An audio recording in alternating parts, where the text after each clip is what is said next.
जय गुरु जी संगत जी। जो सत्संग है वो है गुरु जी के बर्थडे वाला सत्संग कि उस दिन हमारे साथ क्या चमत्कार हुआ और कैसे सालों का सपना जो हम सोचते थे एक साथ होने का, वो कैसे एक दिन में गुरु जी के बर्थडे वाले दिन पूरा हुआ।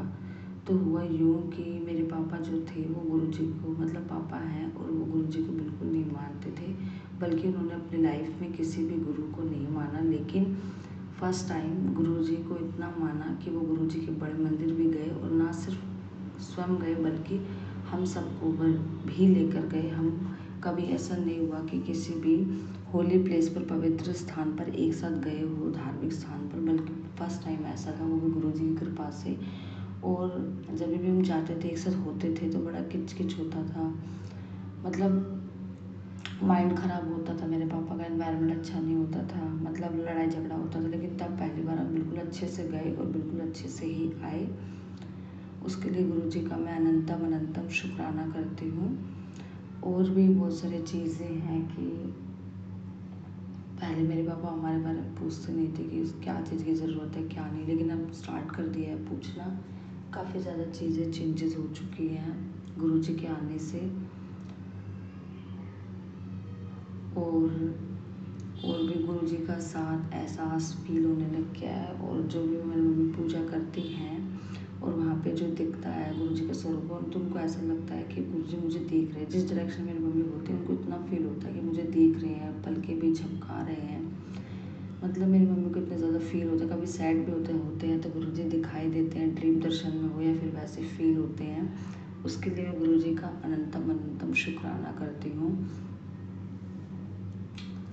उसके बाद भी बहुत सारी चीज़ें हैं गुरु जी ने जो हमारे लिए किया है, जैसे कि पूरे छत पे बटरफ्लाई का घूमना। एक बार क्या हुआ संगत जी कि मेरे भाई काफ़ी ज़्यादा झगड़ा कर रहा था और वो मतलब बहुत छोटा 13-14 साल का, और किसी के कंट्रोल में नहीं आ रहा था, इतना ज़्यादा हल्ला कर रहा था। मतलब ऐसा लग रहा था कि उसमें कोई और है, वो कितनी पावर आ गई है उसमें। मतलब एक नॉर्मल बच्चा इतना ज़्यादा ज़िद नहीं कर सकता, पर वो बहुत ज़्यादा ज़िद कर रहा था जिसकी कोई सीमा नहीं है। मतलब एक चीज़ को लेके नहीं मुझे ये चाहिए चाहिए, आधे एक घंटे तक वो करता रहा, मेरे कुछ समझ में नहीं आया। लेकिन जैसे ही जल प्रसाद को छीटा वैसे ही वो 5-10 मिनट में नॉर्मल हो गया।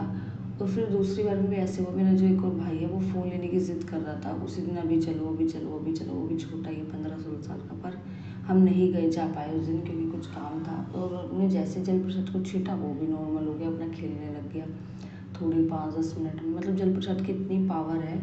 और मुझे एलर्जी से भी कुछ हुई थी, वहाँ पे मैंने जल प्रसाद और चंदन को मिक्स करके लगाया तो वो भी झट से मेरा धीरे धीरे करके, मतलब उसमें पेन तो नहीं था लेकिन धीरे धीरे करके हट गया वो अपने आप ही। मतलब जहाँ पे पेन होता है गुरु जी के चरणों में हम घी की मालिश करके लगाएं तो उसमें हमें आराम काफ़ी ज़्यादा मिलता है, और ये मुझे खुद भी मिला है।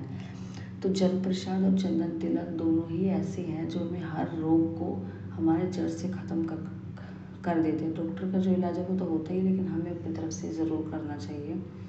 सबसे पहले करके देखना ज़रूर चाहिए, देखना क्या, विश्वास करके करना चाहिए, फिर हमें रिलीफ मिलता है। और दवाइयाँ भी अपनी जल प्रसाद से लेनी चाहिए जब हमें लगे कुछ सूट नहीं हो रहा, आराम नहीं हो रहा तब। उसके बाद गुरु जी की काफ़ी सारी लीलाएं हैं। एक बार मेरे मौसी का लड़का आता है और वो बोलता है कि गुरु जी नहीं है, ये वो ऐसे ही है, वो तुम ऐसे ही मानते हो। मतलब वो बिलीव नहीं करता तो मैं भी खूब उल्ट सुलट सुनाता है। और फिर वो बोलता है कि मुझे मेरे लिए चाय बनाओ।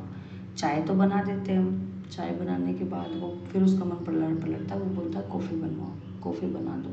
तो कॉफ़ी बना के लाते हैं और जैसे गुरु जी को भोग लगाते हैं सडनली बर्तन की खटखटाने की आवाज़ आती है, कटोरी खटखटाते। वो बोलता नहीं नहीं तुम खटखटा रहे हो, मैं टेबल के पास उस टाइम खड़ी थी, तुमने खटखटाया जानबूझ के। वो मैं हटती हूँ, बोलता है कि इसके अंदर कुछ होगा शायद इसलिए हो रहा है। हटा के देखते हो कुछ नहीं पाता है, वो एकदम 1 मिनट तक खटखटाती रहती कटोरी। उसको भी बिलीव हो जाता है गुरु जी सच में है।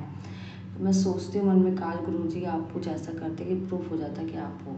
और सच में उसके थोड़ी देर बाद भोग लगाते ही ऐसा हुआ। गुरु जी हमारी इतनी ही सुनते हैं कि बस पूछो मत। कई बार गर्मी होती है कि कूलर से भी कुछ काम नहीं चलता, लोग बोलते हैं मुझे ठंडा मौसम हो जाए ठंडा, और फिर थोड़ी देर बाद इतना ठंडा मौसम हो जाता है, मतलब आराम से भी नींद आ जाए इतना। उसके लिए भी मैं गुरु जी का शुक्राना करती हूँ कि गुरु जी इतनी छोटी छोटी बातें भी हमारी कितनी ज़्यादा ध्यान से सुनते हैं। और सालों का सपना जब सोचते थे वो हम सोच भी नहीं सकते थे कि गुरुजी ये चीज़ हमारे लिए करेंगे, कर रहे हैं। हम तो बोलते थे अभी कुछ नहीं हुआ, कुछ नहीं हुआ। जब चीज़ हो जाती है ना, तब हमें एहसास होता है कि हाँ, इतने दिनों से कुछ नहीं हुआ था क्योंकि ये होने वाला था। ये गुरुजी ने हमारे लिए सबसे बेहतरीन किया है। उसके लिए मैं गुरुजी का अनंत अनंत शुक्राना करती हूँ और आप सभी से ये विनती करती हूँ कि गुरुजी पर विश्वास रखिए। अभी आपको नहीं दिख रहा है कि वो क्या कर रहे हैं या क्या करने वाले हैं, लेकिन जब वो चीज़ होगी आपको, तो आपको पता चलेगा कि गुरुजी ने आपके लिए कितना ज़्यादा आपको ब्लेसिंग दी, कितना कुछ आपके लिए किया है। इस सत्संग को यहीं पे विराम करती हूँ। अगर आप सभी को सत्संग पसंद आया है और अगर आप ये सत्संग देखना चाहते हैं आगे भी और भी गुरुजी के लिए लाइफ क्या क्या मेरी लाइफ में हुआ, तो आप गुरुजी ब्लेस चाइल्ड चैनल को सब्सक्राइब कर सकते हैं। जय गुरुजी, शुक्राना गुरुजी, धन धन गुरुजी, वाह वाह गुरुजी। मेरे साथ जो भी सत्संग सुन रहे हैं कृपा करके मंत्र जाप करिए ज़रूर।